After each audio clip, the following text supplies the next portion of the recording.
So my background is quickly, I'm a valuation guy. I started my career in more the forensic expert witness realm where there'd be a dispute matter involving the value of a business, and I would be called on to be the expert and potentially and frequently testify in court as to the value of a business. So I'm recovering from that now and just doing the deal side, the fun side. And I'll let Tim quickly introduce himself. Yeah. So Tim Vavla. So yeah, my background, again, we've been doing this, like Ethan said, for about 3 years now. My background comes from Oracle, Sun Microsystems on the tech side, where I did a lot related to data analytics. So we bring that kind of data analytics flavor, and we'll talk a lot about that as we go through and give you a little preview of some of that stuff at the end. But that's what we kind of use and add that in order to just affect kind of the quality of the company's earnings and support the things that we do. So nice. So how many here are business owners? Okay, awesome. Good. And then just by raise of hands quickly, just to get a feel, service kind of industry businesses. Okay. Ag. And there aren't many other hands. What other industries are in here? Just represented. Looks like majority of service. Any other services? Okay. All right. Welcome. So today the title of the slide was actually given to us, and we kind of tailored our content accordingly. It's building, scaling, and positioning for an optimal exit. Those are kind of big words. So I think if you can focus on the 3 words that we want you to take away from today, it's cash flow, risk, and growth. Those are going to be the 3 things that we're going to focus on because those are the 3 things that drive value, that ultimately are what, if you're looking to grow through acquisition, say, hey, I want to buy several more companies like mine to grow. You're going to be looking at those 3 things, and buyers are certainly not only looking at those 3 things, but they're buying the cash flow, the future earnings of the business. And so so we're going to dive deep into that. We're going to kind of keep it simple. This is also intended to be helpful to you. So if you've got questions, feel free to fire it off. We're going to tell some more stories. We're going to get into a dashboard, kind of a sample dashboard to show you kind of how we help clients navigate a transaction and on the sell side kind of preserve value through due diligence. So with that, we'll kind of, if you want to click there. All right, so why this matters, it applies to every business, right? Doesn't matter if you're a startup, late stage, being prepared for an optimal exit is critical because you never know when you're going to get the knock on the door, right? We have clients that will come and say, hey, somebody approached me and they want to buy my business. I have no idea if this is a good value or if I'm even ready to sell. And so what we're focused on doing is helping business owners, our clients, always be ready for that knock on the door or even a tragedy, right? If there's a sudden disability or death in the ownership group, what's the succession plan? How do you buy that person out? And how do you not go into business if it's divorce? How do you not go into business with the spouse, the ex-spouse, right? And so we help through all that stuff. And I think all that's self-explanatory. So I'll let Tim dive in from here. yeah, sounds good. So again, kind of what are you paying for? So we heard a lot of people talking about kind of service businesses and stuff like that they're running. So again, that predictable cash flow, right? Some of the big challenges we always run into is that when that cash flow is not necessarily predictable. So some good examples of that is that when we get into like construction that might be heavy on, say, new projects, right? You've got maybe a little bit more of a challenge of having that predictable cash flow. If you've got some, significant fluctuations, some significant risk in the business, right? We start to get into that piece of it. That service, the services businesses are ultimately some very, great businesses to work with, again, because especially if you're looking for financial investors and everything else, that predictable cash flow is something that they love to see. So a lot of times when we're, say, working with a PE and a construction company, we get into situations where, again, if it's heavy, like 70, 80% new construction, right, that's going to get, that's not predictable to them, right? They're saying, hey, that's something that there's some macro issues there that may be outside of your control. What happens when that growth dries up? Can you then move into kind of the retrofit, into the remodels and things like that? So, Tell them what PE is. Yeah, so with just, again, with private equities and stuff like that. So, and then we'll talk a little bit more about this, but just low risk profile. So we'll kind of go into some of those points on just what some of those key risk items are. One thing that's always comes up that's big, and we're working again with another construction company that's in kind of a niche market, where it's about 35% of their business. So one customer, 35%, right? We start to get into kind of some of the different risk factors. So we'll talk a little bit about that. So, and then as far as just the value creation and everything, just with, again, we talked about cash flow, risk, and growth. And then one thing that, again, I'm very passionate about is measuring and managing through quality data.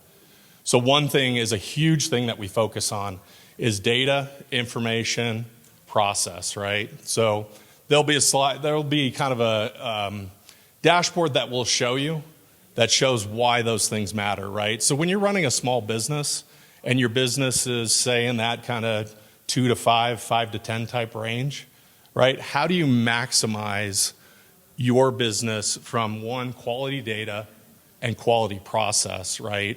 And then de-risking your business, right? So if you have the opportunity to be able to do that and you're able to achieve those type of things, right? You are basically getting yourself into where your business has less risk. Your business is more, when you get into businesses that are more 20, 30, 40, 50 million, why does a financial investor like a business like that, right? Because they feel like there's more maturity around it. Well, how do you take a smaller business and then drive more maturity with that smaller business? If you can show that maturity, you can show that you're data-driven, you can show that you have process, that you have controls, that you're managing your business in those ways, right? You're going to de-risk your business. You're going to make yourselves look a lot bigger than maybe what you really are.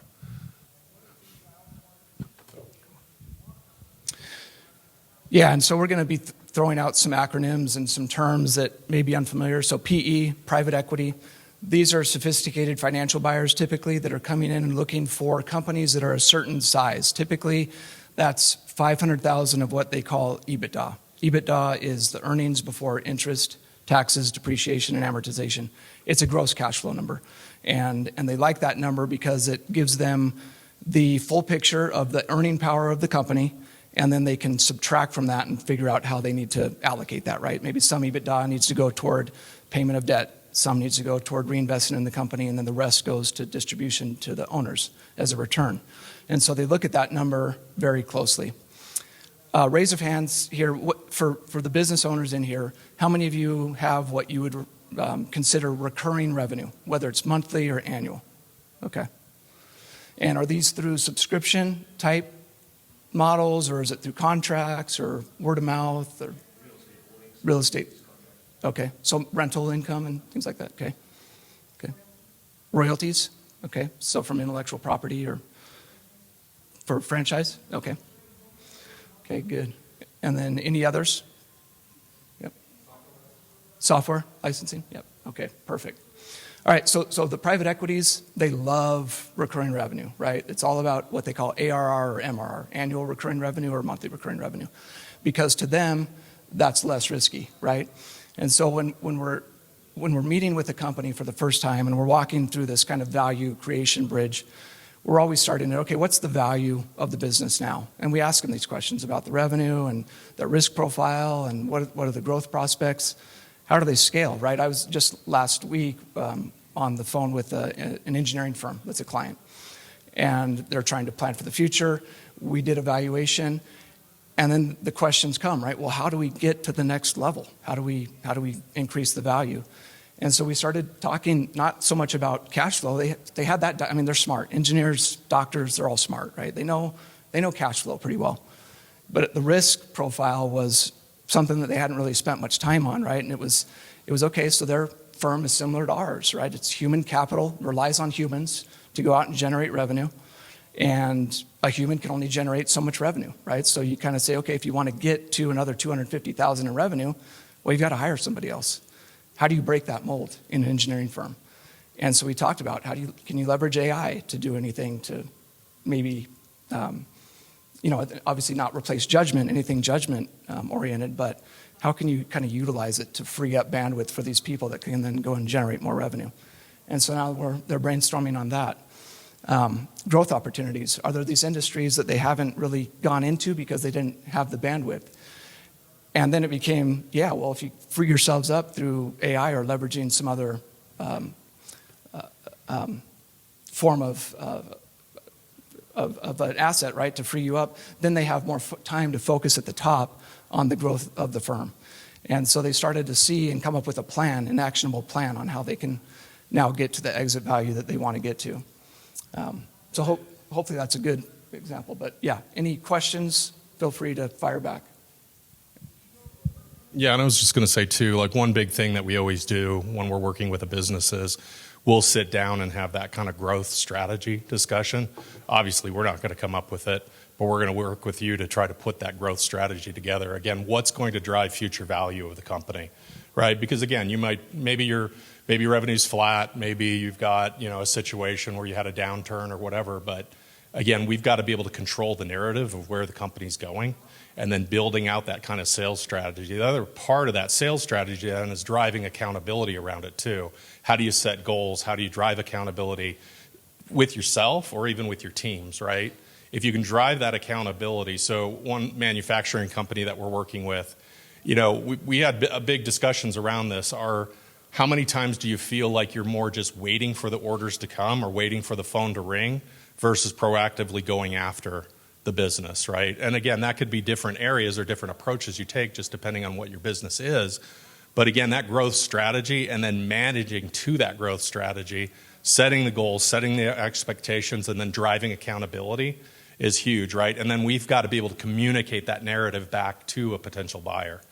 If we can communicate that narrative and we can show the forecast, we can show the pipeline, we can show the backlog, right, of activity that you have, right, we've got a better narrative and a better story to kind of manage that growth.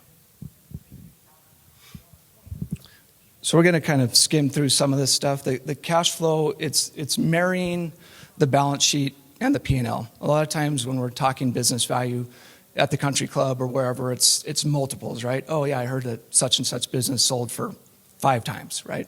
And that's usually referring to EBITDA.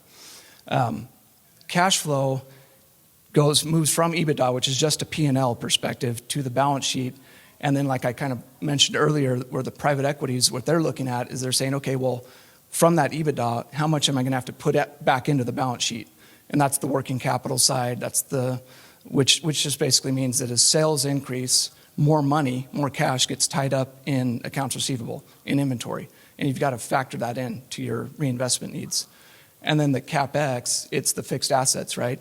As we grow, or in order to grow, what additional machinery or humans do we need to invest in? And so that's kind of the sales and the capacity perspective that has to be sort of implemented as we think about value and increase and managing cash flow. So you want to? Yeah, so I think we'll kind of glance over this. I want to make sure we have enough time to get into the dashboard and the thing there. So yeah, I think we kind of brushed on that well, and we can send these slides out also, but I don't want to bore you with working capital too much. So, all right, customer, yeah, so here again, so on the example that Tim shared earlier with the construction company, they've got this 30% kind of concentration in customers, and it's in this really niche space, right? Which to a private equity that's not informed, they're a financial buyer, they're definitely looking at what are the risks to me. They're going to see that as a big red flag. But what we're able to do is then dive deeper and sort of control the narrative, right? A lot of risk management is controlling the narrative. And as we got into that sort of niche that they were in, we realized that it really was sort of a recession-proof industry. And that even though there was this concentration, it was actually a really good thing. Could be viewed as actually a risk mitigation type factor. And that's what it's kind of turned into as we've taken this company to the market, which is going and getting it in front of certain investors that may be interested in buying it. They're definitely getting more excited about that opportunity as we educate them on that. I'll hand it off here, but the financial reporting and data quality is a big kind of chink in the armor for a lot of our clients that The data is just not, it's fragmented, right? They're kind of siloed systems where you've got your payroll system, you've got your QuickBooks, you may have your inventory, you've got whatever it is, right? You've got all these different software, kind of the tech stack. And they're these siloed systems. It's so fragmented that you need a method to bring it all together into kind of one source of truth where everyone can look at it, see it, and then be managed, manage accordingly. And that will help fix a lot of these problems here on the inconsistent processes and so forth. But I'll let Tim now kind of get into the dashboard and give you an example. Yeah, and one thing I was just going to comment on too is just kind of a quality of earnings, if you've heard that term, right? The quality of earnings that a potential buyer will come in and do. The trend where things are going is that most on the sell side, companies want to be able to do that quality of earnings prior to going to market, right? That's been a huge trend and a huge focus. And a lot of that, again, with that quality financial reporting, the data gaps and the consistent process, right? A lot of what you're going to get into when you get into that quality of earnings is you're going to be finding the issues, right? Finding the gaps, finding the risk, finding the problems, trying to iron those things out ahead of time. So again, that you can kind of control that overall narrative. And then, we were joking about this one, and I don't want to get political at all, but it's like controllable versus non-controllable, right? We were just kind of joking, right? What's non-controllable? Well, what's the next country we're going to go bomb, right? Or what's the next tariff, right? And I'm not making any political statements or anything like that, but it's like, but then what's the controllable piece of it? What do I have control? I don't have control of any of those things, right? Right or wrong, I don't have control of those items, right? But I do have control of my narrative, and I do have control of my business, right? I know where my business is going, but I don't know what the impact is going to be. So like on that construction company we talked about with the new business, I can't control if they're an Idaho company and growth is just continuing and people keep moving in. I can't control that if that spigot shuts off, right? But I need to be prepared, right, that, hey, what are my remodel opportunities and other things that I have ahead of me? So again, it's those type of risk pieces. And then we talked a little bit about the growth strategy and everything else. It's always hard to pile 30 minutes into, but data. So let's talk about data and stuff. And I think let's kind of jump into this. And I'll probably I can usually speak pretty loud here. We're going to kind of shift over, and I just want to give kind of a quick demo here. So one thing first that we kind of talked about is we kind of said, we talked about multiples a little bit, I think when you think of multiples and multiples of EBITDA, right? 3x, 4x, you hear those terms all the time. Well, what does that mean to me? So remember when we were talking about the business and how you just continue to build maturity in your business and how you do that, right? If I'm a company that's in that kind of 2 to 20 million range, you can see multiples. This is a database of activity of about 7,000 transactions. From about 2021 to 25. And you can see from a multiple perspective, and this is, again, company from a revenue, right? The revenue multiples up to about 20 million are 3 to about 5.5, right? Little on the high side. And those are EBITDA multiples. Those are EBITDA multiples. Exactly, based on kind of bifurcating this by revenue, right? So if you're a business that's sitting in that 6 to 10 or the 4 to 6 or even lower than that, right? You can see, and again, it's all going to depend on industry and where you're going and everything else, but you can see where the inflection point occurs. After you hit that kind of 30 million mark, not as many transactions in there, but again, it's the maturity of the business. It's a business that is ready and running and operating, and has been operating probably for a significant period of time. How do you get yourself operating in that same way? If you can shift that dynamic over there, you can also shift the multiples in the same direction.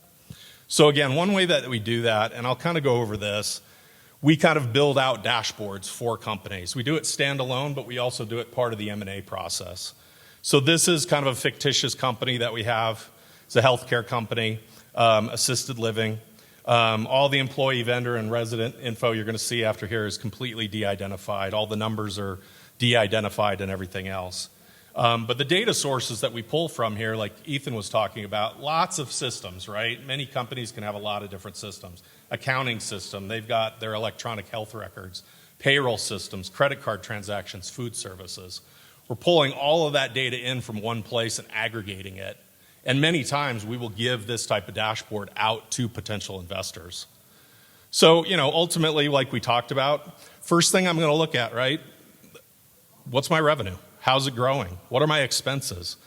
How are my margins? For these guys, they're looking at metrics like average census and hours. So again, if I'm looking at my margin down 4%, but my revenue's up 3 and expenses up 5, does that tell me the story right there of what's going on with my business? Not much. It gives me an initial indicator, but it doesn't tell me exactly the story that's going on.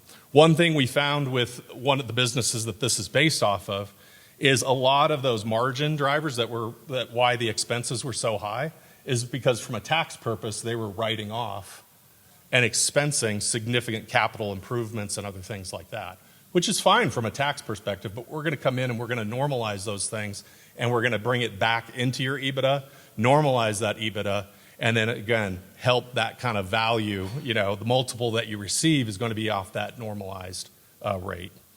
So again, what we did with this business is that we really helped them from a staffing perspective, and I'll just go into a couple things from a staffing perspective, and where they were just, again, lots of people, lots of overtime, and so when we get into this here, you could see from an overtime perspective, and we'll kind of pull this back in here to 2023 also. Sorry, the Wi-Fi is a little challenged here. But what this will update is, so in the yellow, that was 2023, and that was how much overtime they were generating. They had overtime was, I think, they decreased it by 65% in 2024. A lot of this was just because of visibility. It wasn't like they didn't have their payroll system. It's not that they didn't know that their data was there. But what they found is when they saw it, they responded to it. It's kind of like that quantum whatever, right? It's like when it's viewed, you're actually going to go do something about it, right? So it's kind of like, again, once they saw it, they started implementing practices and everything else. What we found too is that their bonus structure was significantly, they were doing all these shift bonuses, overtime, everything else. Well, they implemented a scheduling system, they implemented all these different things. They brought all of that overtime down. So you can see how they got that overtime and reduced it 65%, reduced their shift bonuses almost by 30 to 40%. All of that right back to the bottom line. Having visibility, yeah, there was some investment in that as far as software and some other things, but again, way more savings, way more efficiency, and again, de-risking and looking from a more mature standpoint, data-driven going forward. So that was a big piece there for them, is managing that aspect. Just a quick side note too, and we're going to run out of time here, but the other thing, after we knocked out some of the staffing issues, they found that their food services was just out of control. Food costs were going up, but they were also ordering, and they didn't know what they were ordering. So we put this dashboard up, connected to their food services system, pulled all the data to where we could see it by meat, household, vegetables, fruit, whatever, bring it all in, analyze it, and then we brought the actual head chef in. He looked at the data. He had no idea what was going on. The next month and the month afterwards, food costs dropped the next 2 months, right? And then it's the ability to really get down to the nitty-gritty details of the data. So we always joke with them on this. It's like having the data to the point where we can drill, right? If I go in here and I say, hey, let's look at their desserts, right here. I mean, I can get to the point where we're just saying the flavor of ice cream that you're ordering. So again, Bunny Tracks seems to be the best, followed by vanilla and then some Rocky Road after that, right? So again, you can start to see information and drill down to this. But what we found was recently, they got things under control, but they wanted to go more of this kind of fresh, menu. And as they did that, costs went up again because they had more fruit, more vegetables, more dairy, more meat. Well, again, more whole ingredients that raised their cost.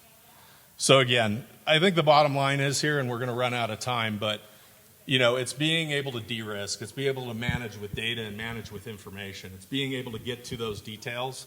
It's driving maturity. It's driving and being data-driven. It's doing quality of earnings and finding the issues before and controlling the narrative. So if you're in front of a potential buyer and you're not in control of your narrative, they're going to manage the narrative for you. And then you're basically going to be, working off your, kind of a back foot or whatever the entire time in the process. So hopefully this was helpful. I know it was a small amount of time, but we're happy to definitely chat afterwards and answer any questions that you might have. So thanks. Kind of close things up. We're good. Yeah, so I guess kind of takeaway again, cash flow, risk, growth.